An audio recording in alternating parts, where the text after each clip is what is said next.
Welcome to Inspiration and Transformation from the Banks of the Ganga with Sadhvi Bhagwati Saraswati, an American sannyasi living at the Parmarth Niketan Ashram in Rishikesh, India. Sadhvi is president of the Divine Shakti Foundation, a charitable organization bringing education, vocational training, upliftment, and empowerment programs to women and children. Sadhvi is also Secretary General of the Global Interfaith Wash Alliance and Director of the world-famous International Yoga Festival. Join the musings of an American sannyasi as Sadhvi shares the wisdom and teachings of her guru, His Holiness Pujya Swami Chidanand Saraswatiji.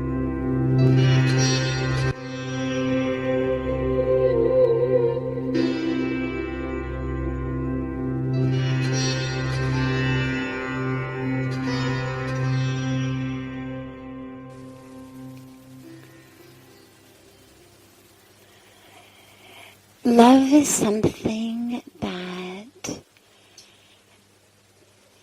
brings life, is life in its truest form.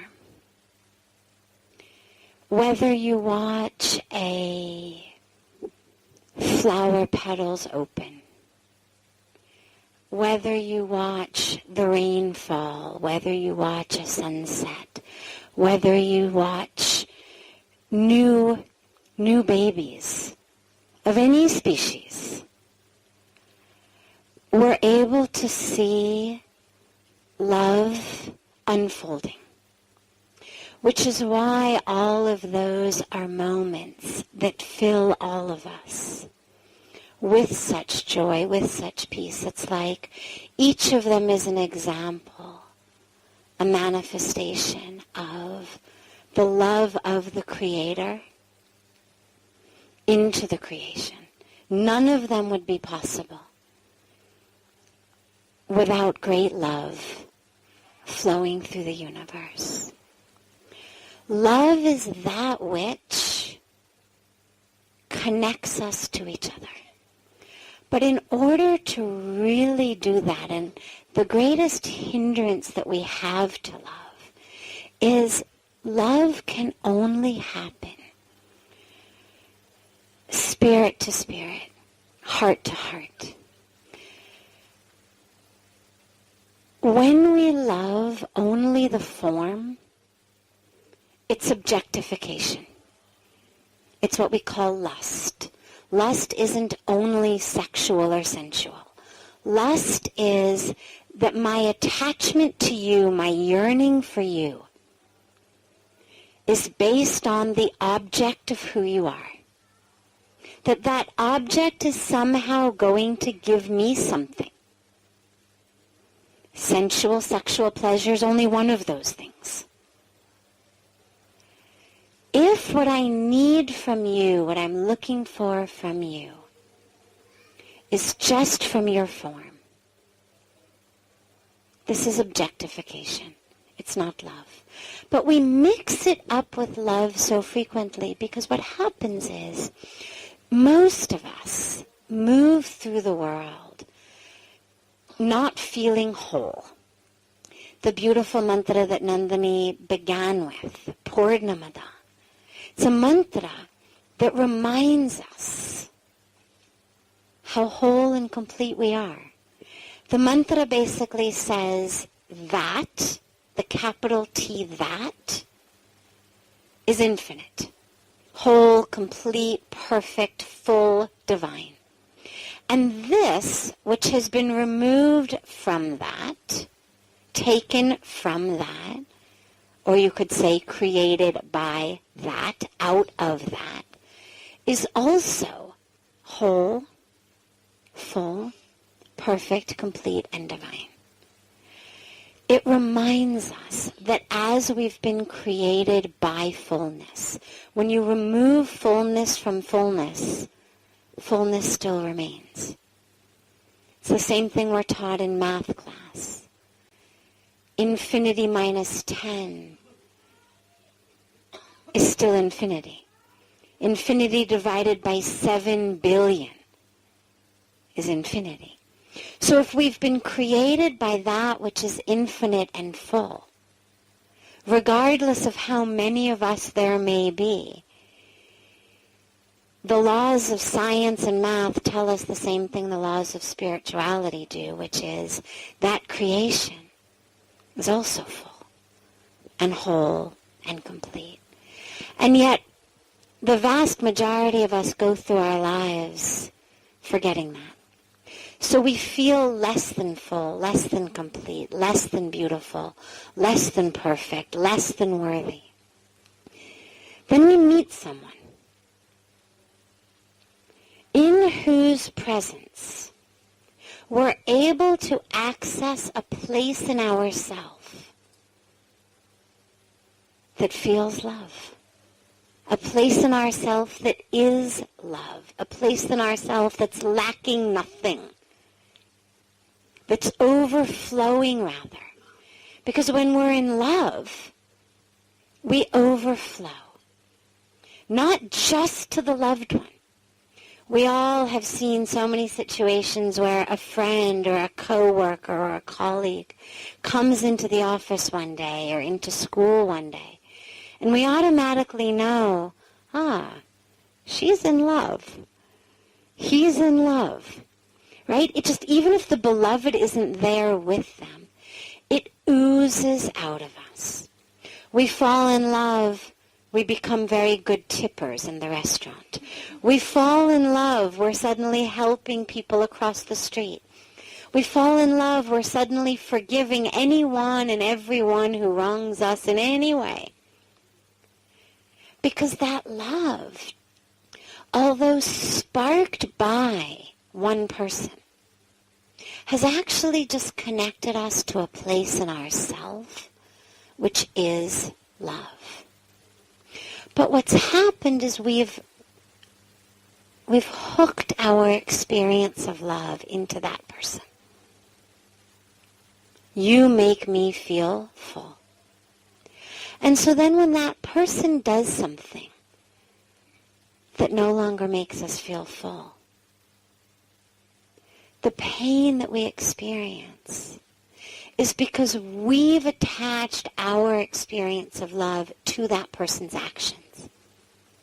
They told us we were beautiful. We felt whole. We felt full. We felt complete. We felt love. Now they no longer tell us that.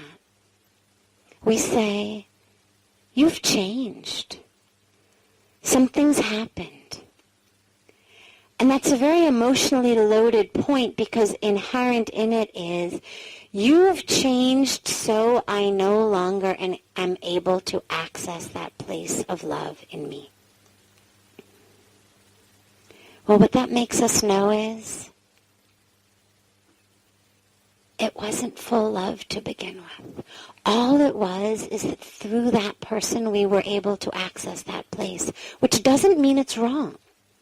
Any way we can get there is great, because ultimately the goal is accessing that place within us.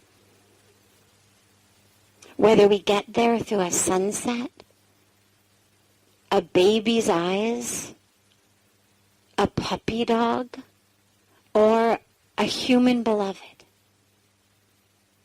they're all taking us to that same place within ourselves. The only problem comes when I've attached my experience of love to what you do or say or don't do or don't say. Then I've lost the love. I've shortchanged myself. I've deprived myself of this incredible experience that I'm actually generating from within. And I've said it's all about you and your actions. Which means when you stop acting like that, or speaking like that, I no longer feel love. And this is where we start to fight. Because I need you. I need you to act in a certain way or speak in a certain way so that I can feel love. And this is where our relationships fall apart. What love is both the means and the end. It's a joyous means. It's a joyous journey. It's a joyous path. Being in love is wonderful. But we have to remember, it's not only the means, it's also the end. That experience of love is the whole point. What got us there, how they're now acting, what they're now saying, is not the point. How can we stay connected to that place of love within us? And that's the key. Love is each of our true natures. It's who we are. Which is why being in love feels so good. But what we have to remember is that the source of that is within us. And that's why they say, when you give love, that's what you get. So many of us do the opposite. We go through the world feeling like, why am I not getting love? Because we're not giving love. Through giving it, it activates that source within me. So whether the recipient is receiving it with open arms or not receiving it at all, is not the point. The point is that I've activated that source. So we just become love.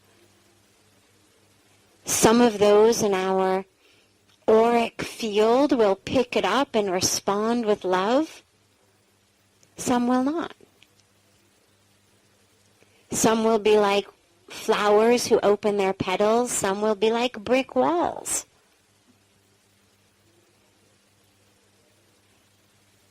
But that's the nature of the universe. And ultimately the point is not whether I'm giving love to a flower whose petals are opening and gives me fragrance in exchange because, well, I've given something so I should get something back, like this is a two-way street. That's what causes love to unravel. Because then I'm not acting from source. I'm acting from the brain that's calculated how much love I've given and how much fragrance I've gotten back. When we act just from source, we just are love. And the fact that it causes flowers to blossom and people to open is a bonus. We are the first recipients of that. That love is the greatest gift we can give ourselves. Having it connect with others is a bonus byproduct. We are the first recipients of that. So don't rely on anyone else. That source is in you. And if you can, as spirit, as essence, connect to the spirit and essence of others, then we just get more, because then it's coming both from our source, and we are able to be the flowers who blossom in the presence of other people's love. So then we get it from within, and we get it from without. Whether it's other people emanating love, whether it's the rain, whether it's the sunsets, whether it's random babies' beautiful faces, whatever it is, we're able to pick up love wherever we go in the universe. This is OTR-FM, part of the IOM radio network. As difficult as it is to believe, there are places in Africa where human traffickers sell albino children and their body parts for use in magic rituals. Humanity Healing International is actively working in Uganda to change this paradigm. The Albino Rescue Project finds albino children who are at risk and places them in safe schools and environments where they can learn and grow free from fear. To learn more or to sponsor a child, visit humanityhealing.org. Humanity Healing is where your heart is. Hi everyone, this is Shay Parker, the host of Best of the Best, which airs live right here on IOM Radio every Tuesday night at 8 p.m. Eastern and 5 p.m. Pacific. I'm super excited to bring you expert guest hosts, spiritual discussions, free psychic readings, and so much more. I can promise that you will not want to miss this one-of-a-kind, fun, yet touching, down-to-earth show. Join us every Tuesday night at 8 p.m. Eastern, 9 p.m. Pacific on OTR-FM. This is Shay Parker, and I can't wait to see you there. When I grow up, I want to be a new pair of blue jeans. When I grow up, I want to be a kid's first computer. When I grow up, I don't want to be a piece of garbage. And if you recycle me, I won't be. Give your garbage another life. Recycle. Learn how at iwanttoberecycled.org. Brought to you by Keep America Beautiful and the Ad Council. The question was about a guru. Why do people search for a guru? Why should we have a guru? Why do we need a guru? The word guru literally means the remover of darkness. That's what the word means. And so as we look at it, we ask ourselves, what darkness? What darkness is it that we are needing to remove?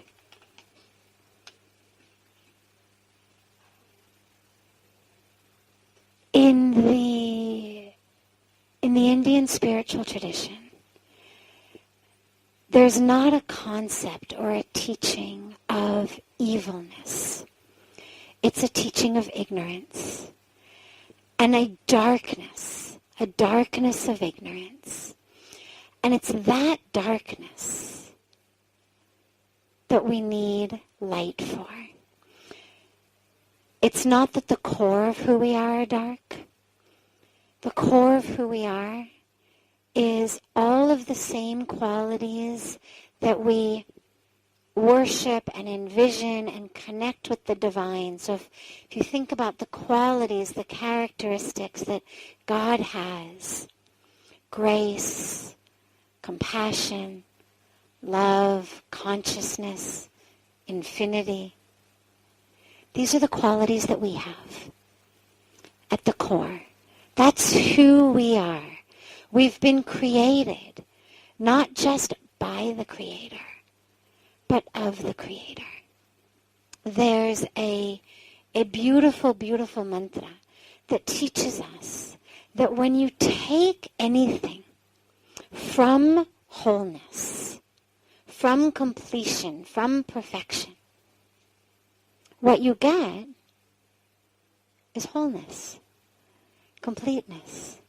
It's the same thing as if in our elementary school math class we learned what is infinity minus 100. Infinity. What's infinity divided by 10 or infinity divided by 100? It's still infinity. In the same way, each of us, each of the currently existing 7 billion humans, however many animals, plants, as many as ever existed, everything in the creation has been created not just by the Creator, but of the Creator. And so, at its core, the truth is wholeness, completeness, perfection, light, all of that. And yet, when we speak then about darkness, suffering, that would lead us to realize, oh my God, I really need a guru. It's the darkness of ignorance. It's not that the core of who I am is dark. It's not that I need someone to turn me from being dark to being light. It's that I need someone to remove the darkness that doesn't allow me to see the light and to live in the light.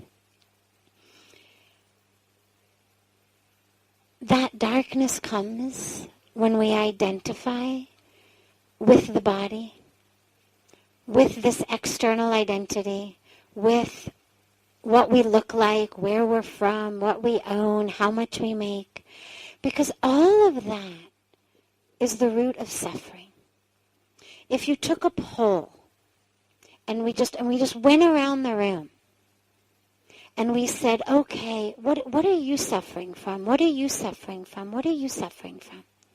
Each of us would give something that has to do with the illusion of thinking that we are the body or we are our relationship. So we might say things like, I'm suffering because my mother-in-law just, she can't let me live my life. She's always criticizing me.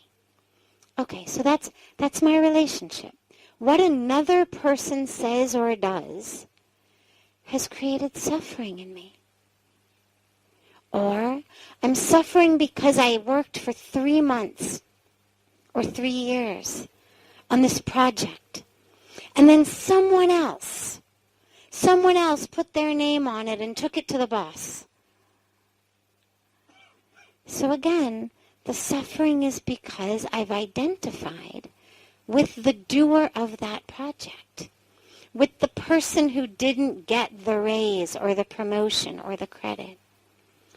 Or I'm suffering because, it was the holiday season and I gained 10 pounds and now none of my clothes fit and I feel really, really ugly when I look in the mirror. So again, I've identified with something that's outside. So for each of us sitting here, we'd have a different cause of suffering, but each of them would be due to something that's connected to the physical body, that's connected to my identity and how it relates to others, that's connected to this sense of I as a separate being, therefore entitled to my raise, to my promotion, to my recognition, to my slender figure, to all of the things that I've identified as uniquely entitled to. So that's the darkness.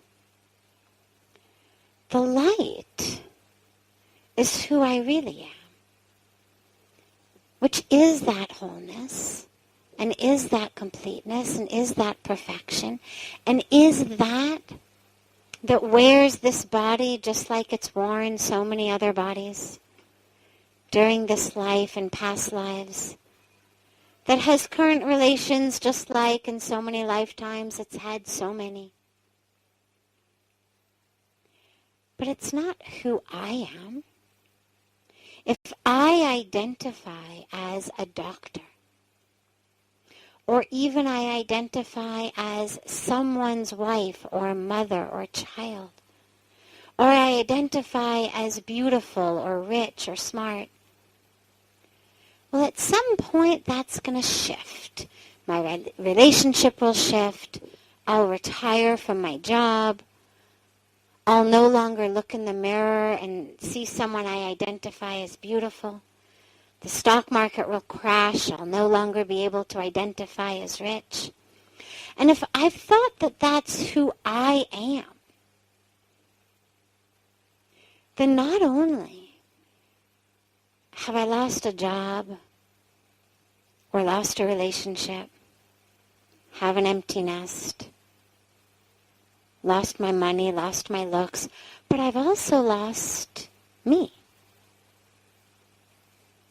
Anything that shifts in any of that, I go with it, because I've hooked my identity into those things. And that's what causes suffering. And so that's the darkness. And then the light that the Guru brings is actually, and it's very telling, the word means remover of darkness, not the creator of light. And even though they may sound sort of synonymous, because either you've got darkness or you've got light, and so either we could say one who removes the darkness or one who creates the light, they're actually not synonymous. The light has always been there, but we cannot see it. We do not live in it. And what the Guru does is removes the darkness so that we can see the light. This is OTR-FM, part of the IOM radio network. Being a radio host on IOM FM allows you to build your show on a rich platform with the power of the internet to fulfill your outreach goals and connect with a very specialized and global online audience, unlimited by time and distance. OMTimes Radio will provide you with web relevance, a recognizable conscious brand, and with the standard of excellence that has accompanied every single OMTimes endeavor. Host your show with OMTimes Radio Network. Do you have time to read that inspiring book or that blog post you've been meaning to get to? In your busy world, how do you improve yourself and keep your life going? I'm Lisa Kay, and my Between Heaven and Earth radio show can transform your life just by listening. Be uplifted with inspiring topics, positive stories, and ideas that really work. Between Heaven and Earth Radio is conscious living for your soul, every Wednesday at 4 p.m. Eastern Time. Like Baldwin with People for the Ethical Treatment of Animals. I grew up loving circuses and other traveling animal shows, but it never occurred to me what life might be like for the animals. Training wild animals to do things they don't understand takes force. Routine discipline with a hook or whip with the heel of a boot shows the animal exactly who's the boss. Don't patronize animal acts. Please contact People for the Ethical Treatment of Animals. 757-622-PETA. We're told when thoughts come, as inevitably they will, that we're not supposed to pay attention to them, that we simply allow them to just flow through our consciousness. And she said, but sometimes when I have to make a decision, an inner voice will come. And she said, sometimes I ignore that also. But how do you know when you're supposed to listen to that voice, when it's really the voice that's supposed to guide you? It's a wonderful question, because in meditation so frequently the answers to things that have been troubling us at other times will just spontaneously arise. Our own mind tends to be our own worst enemy, and in most cases the answers to that which troubles us are not rocket science. The path is actually very frequently quite clear, and yet our own minds, our own fears, our own desires, our own confusion, our own programming, whether from our families, whether from our culture, whether from society, we've all absorbed quite a bit of programming. And so all of that swirls around in this mess in our minds, preventing us from being able to see what so frequently really is a very clear path or the clear decision. And when we sit to meditate and the mind stills, that answer becomes obvious. It's not that we're trying to figure it out in our meditation, but just in that space that we've created by slowing the mind and stilling the mind, the answer comes. This is beautiful when it happens. And of course, one doesn't want to push away truth. It's not, well, I've made a decision, I'm not going to have any thoughts, so even, if God is shouting at me, I'm going to tell him to be quiet, I'm meditating. What I can share with you typically is when real truths come, real answers come, they don't necessarily come so verbally. The overly verbal mind tends to be that which is overeducated, over-indoctrinated, over-analyzed, overanalyzing. And it's that which intrudes on our meditation. When truth shows, it tends, at least for me, to show just, it's a vision, it's an awareness, it's a palpable realization rather than a lecture. So it's not that there's somehow now a voice that's lecturing me in my mind, but simply rather that, like petals of a flower have opened and now you can see what's inside, or leaves of an onion have opened and you can see what's inside. It's much more like that. And so it doesn't disrupt the meditation so much, because it's not this verbal lecture that's like, yeah, you know, and the reason that you haven't gotten it for so long is you're an overthinking, over-analytical, worthless being. And, you know, it doesn't come like that. When it does, that's when we know it's just another thought to let breeze by. That's not our inner voice, but it's the inner critic, which of course also has a voice. So it can get a little tricky when we talk about the inner voice. Well, our inner critic, inner commentary, also is speaking from within. So the sheer fact that it comes from my own brain doesn't mean that it's the divine voice. When it does, when it is that divine awareness, again, from my own experience and from that which I've heard from others, it doesn't come as a lecture that disrupts you. Rather, it's like a path is clearing and something that wasn't visible becomes visible. Something was covered, it's no longer covered. Blinds that were closed are now open. And so it's something that you're able to see. You behold it, but it's not an intrusive thought. And you're able to just kind of allow it to be there. And sure, there is a part of the mind that goes, oh. And then you know that when you come out of your meditation, you're going to come back to that. But it's not disruptive. So we try not to be so strict and so hard and fast in our meditation that when something comes that really is very beautiful and very beneficial and God-sent, we don't push it away. It's not, well, I'm meditating on my breath. So when God speaks to me, I'm going to ignore him so I can go back to my breath.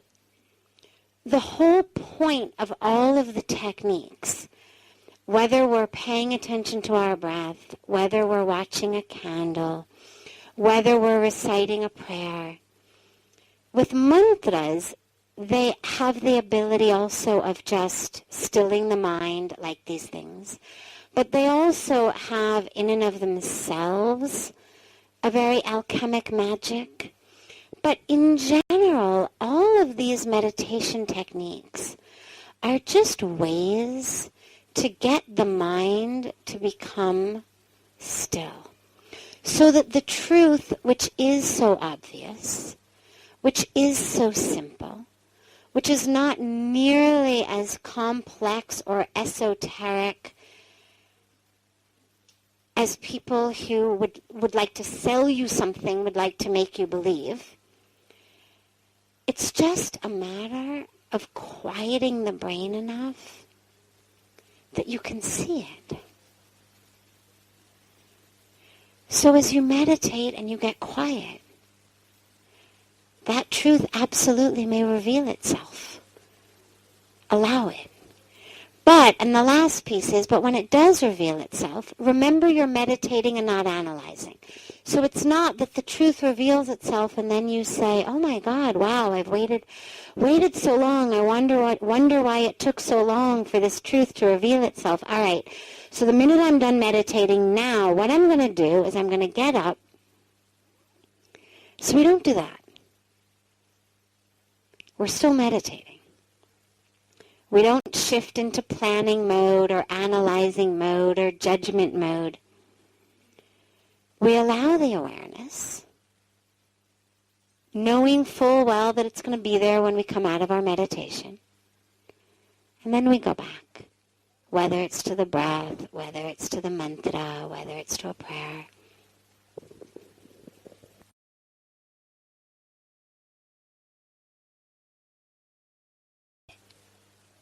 Pray for something from God? Or is it that whatever we've gotten is due to our past karma anyway?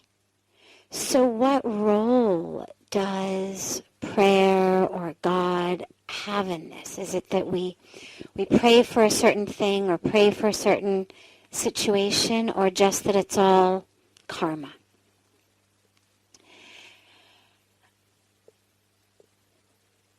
Prayer plays a very, very deep and important role in our life. But the role is not to change our external circumstances. So it's not, oh dear God, please make me 6 foot tall, or oh dear God, please make me 20 years old again, or oh dear God, please give me a singing voice that sounds like Mataji's, or oh dear God. It's not that. God could do anything. God is infinite. But for our own spiritual growth, the highest level is not about going to God like he were Santa Claus or someone with a magic wand and it was just all about giving us what we wanted if we were good enough for it.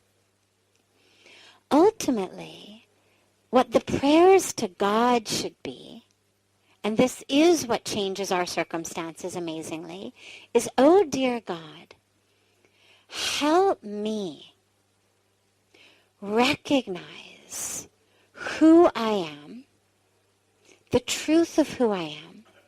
Help me see the beauty and wholeness and perfection in who I am. Help me unfold and blossom into the greatest perfection that I can be. And mostly, oh dear God, let me just be a tool in your hands. That's the highest prayer. Is just to connect with God. Pujya Swamiji always says, when you talk to God, it's prayer. When God talks to you back, it's meditation. So when God answers our prayers, what we get is not a castle, not a mansion, not a Mercedes, not a perfect figure. But what we get is meditation. And what is meditation? That deep experience of the peace, the love, the wholeness, the consciousness that we really are. So prayer is very, very important when we utilize it to just go to God. It connects us to God. It's the way of talking to God. But for so many of us, our lives have become just ways of getting what we want. And so whether it's we're hungry, so we go through the nearest drive-through. How can I get my stomach filled quickly? We want something. How can I just go online and order it? Everything has become this immediate gratification. One of the examples that we talk about frequently is the example of a vending machine. And for so many of us, we've learned to see the world, the universe, as a vending machine. And so we want something. And what we're told is, if you just do this prayer, say this mantra, get this degree, look like this, whatever our metaphoric dollar bill is, you put that into the machine, you push the button, you should get out whatever you want.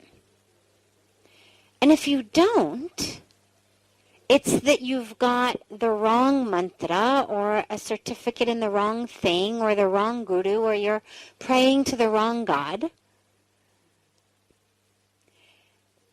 Because our whole model has become getting what we want. It's all about just fulfilling our desires. Or as Pujya Swamiji says, getting our lists. That we go to God with a list.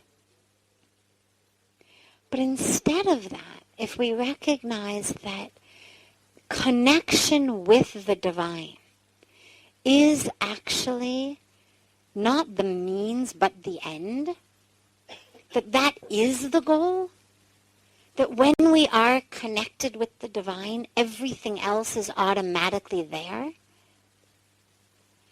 then suddenly there is no list. Then suddenly it's not about, oh God, now that we're connected, could you please, get my kid into the college he's trying to go to? Could you please get my landlord to stop harassing me for my rent? Could you please, take off the 10 pounds I gained over the holidays? Suddenly none of those things matter because we're connected to the source. And so we pray, yes, and it changes our circumstances, yes, not because we've prayed for the outer circumstance to change, but through our connection with God, our own mind has changed. And since our mind has changed, our reality has changed. We are creating our realities.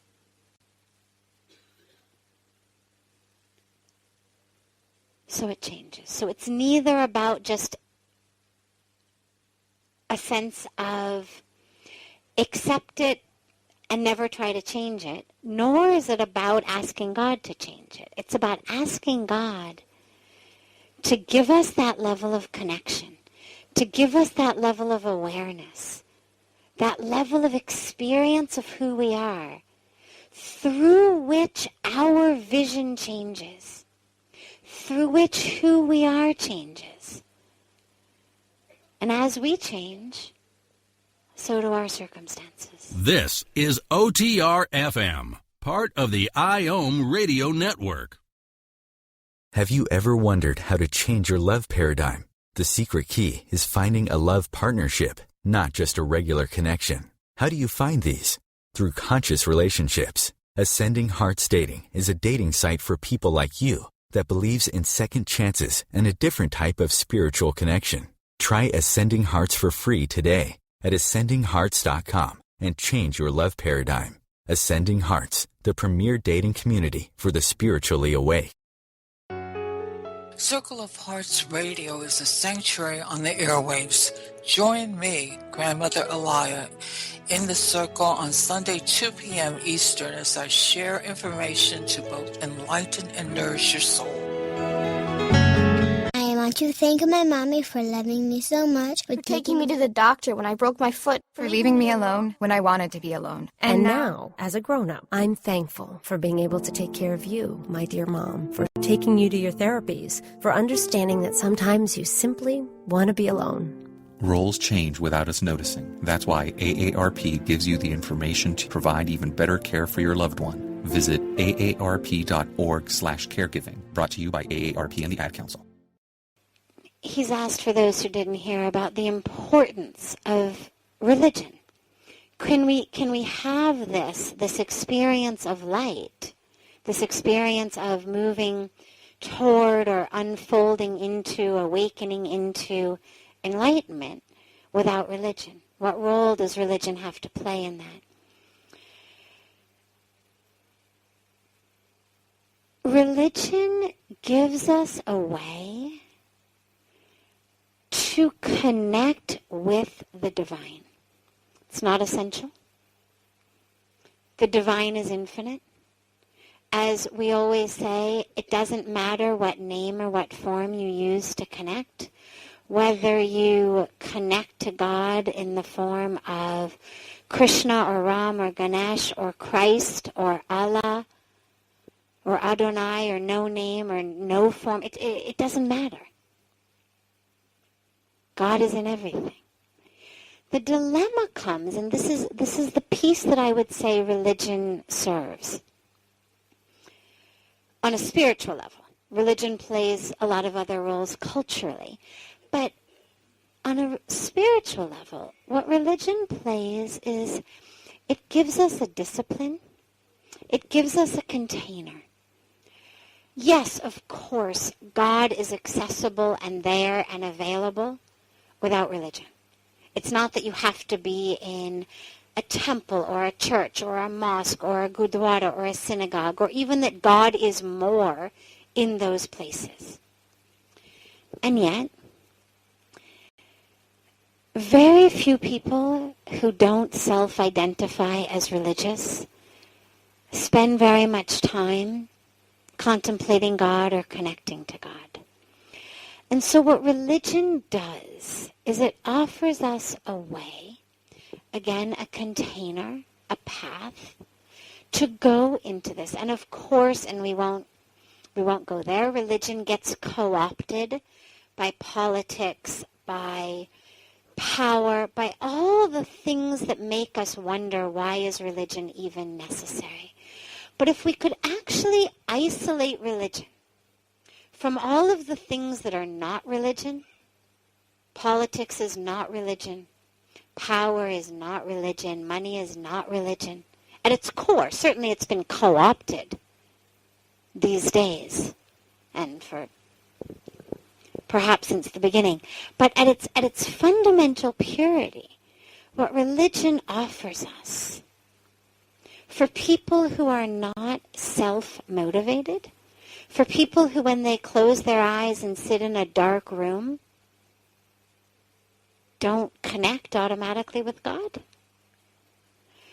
who, when they sit with their eyes closed in a dark room, make shopping lists or worry about yesterday or worry about tomorrow, people who want to embark on a spiritual path but don't know where to turn, want to connect to the Creator, because we all recognize there has to be a Creator. This isn't just random. So religion is a way of connecting to the Creator.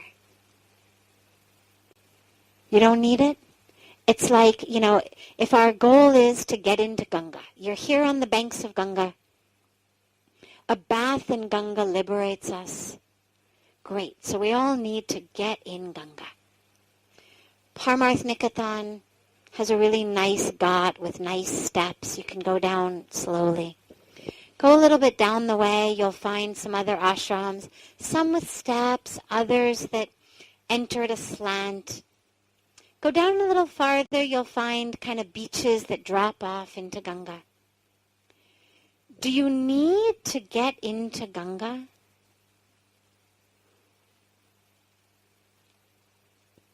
In a ghat? Of course not. Could you dive off a rock and end in Ganga just as well? Of course. The ghat serves the purpose just for people who, for example, may not be expert divers. It's a lot easier to get in walking down one step. It's a lot easier to get in where there's chains to hold on to. Current is strong. Not all of us are good swimmers. It's easier to get in sometimes where other people are there.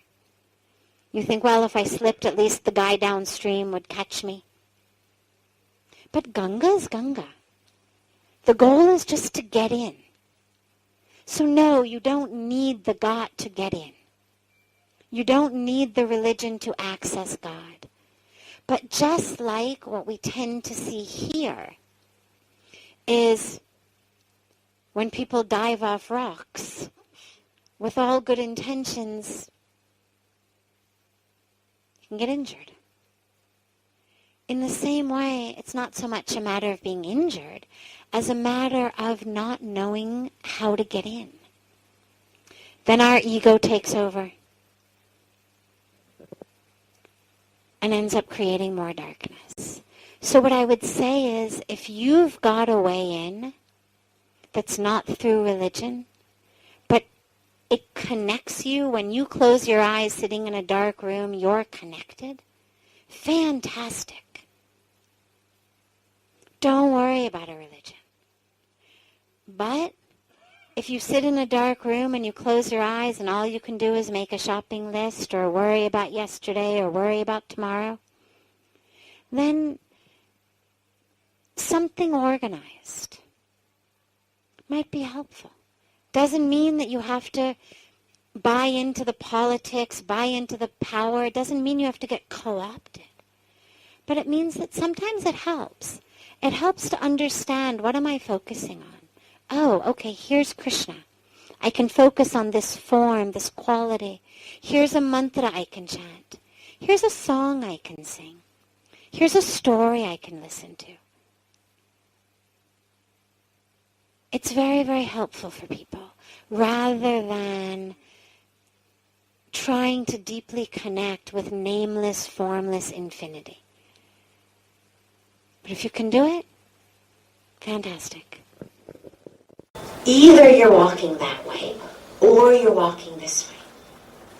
Either you're taking that degree program or this degree program, this job or that job, this city or that city, this marriage or that marriage, whatever we're looking at.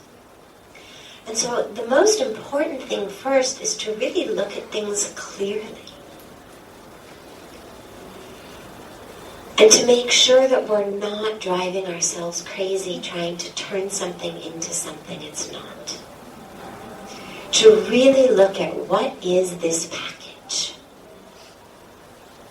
Not what would it be if I had a magic wand and could make this person the husband I want him to be, or make this house the house I want it to be, or make this job the job I want it to be. But what is it actually? And then once we've looked at things honestly, then we ask ourselves about those inner voices. Because inevitably there's inner voices pulling us in those directions. The issue is that a lot of those inner voices tend to be voices of fear and confusion. And they also come from inside, so they also sound like inner voices. But it's important to try to tease out, what's my fear playing in here? What am I telling myself in all of this? Go the safe route because you can't accomplish that. You don't deserve it. That type of life is not for people like you.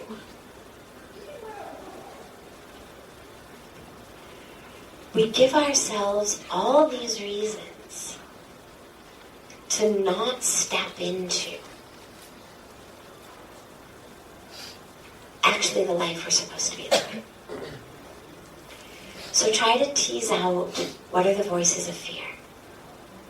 What are the voices of your parents or your 5th grade teacher or, all of the other really well-meaning but dysfunctional people who have formed our subconscious? And then once you've pulled all those out, there tends to be a little bit more clarity. You tend to start to be able to hear the Om amidst the ruckus. And the last piece I would say about this is, realize that you've also got free will. And so don't allow yourself to get stuck in this, I'm not moving because I can't make a decision. Make a decision. Start walking. But as you're walking, if it starts to become really clear to you that this is not the right path, well then change. It's not just because you thought about it and just because you made this decision. Maybe there was something very important for you to learn, and maybe you've learned it.